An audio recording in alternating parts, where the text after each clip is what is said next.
Hello guys, magandang gabi. Ito po yung aking menu for today's video. Ito pong in-upload ko ay kahapon pa ito ganap. Ngayon ko lang po in-upload dahil ngayon lang po ako ulit nagkaroon ng time. So yan, pinakuluan ko muna yan. Tapos yung unang pakulo ay itinapon ko nga guys. Sibuyas lang ang inilagay ko dyan guys dahil wala akong mabilang kamatis. Dahil iwan ko nga ba dito sa mga tindahan namin ay walang mga kamatis.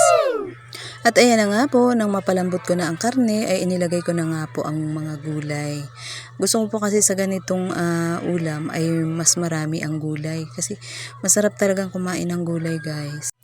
At dahil nga medyo maulan talaga dito sa amin sa Quezon at talaga naman ang panahon ay laging makulimlim, ayan, parang ang sarap talagang umigop ng sabaw. Hindi masyadong marami ang ingredients yan guys. Sa gulay na lang ako bumawi. Alam nyo naman kahit simpleng lutong ulam lang, ang importante ay maluto natin ito ng maayos. So yan, halo-halo na nga ang gulay na aking inilagay.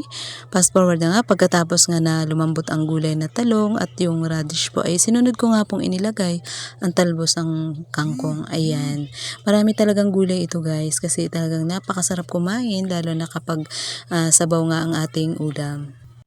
Simpleng ulam lang ito ang aking niluto pero alam natin na kahit sa sabaw lang ay talagang solve tayo sa ganitong mga ulam at sinamahan pa nga natin ng maraming gulay. Tingin pa lang ay talagang natatakam ka ng kumain ng ganito. So ayan, nilagyan na natin ng mga ingredients. Nilagyan ko ng seasoning and then yung pang-asim na sinigang sa sampalok. Ayan, inubos ko yung isang maliit na sachet ng sinigang sa sampalok. Pagkatapos nga po ay atin natin itong hahalo-haluin para naman po kumalat or matunaw yung mga seasoning na ating inilagay diyan. At ayan, inhalo-halo ko na nga po muna ang gulay para kahit papano ay lumambot na din yung ating gulay na inilagay, yung talbos ng kangkong. Ayoko naman po na masyadong half-cook ang gulay dahil syempre okay lang yun kahit ano naman, depende lang yan sa ating pagluluto.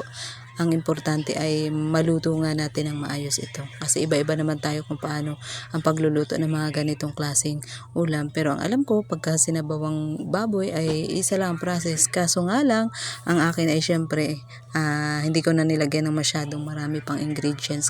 Pero mas masarap talaga ito kapag maraming ingredients. Pero ipagpapasalamat na lang natin lagi ano man ang biyayang ibinibigay sa atin ng Diyos.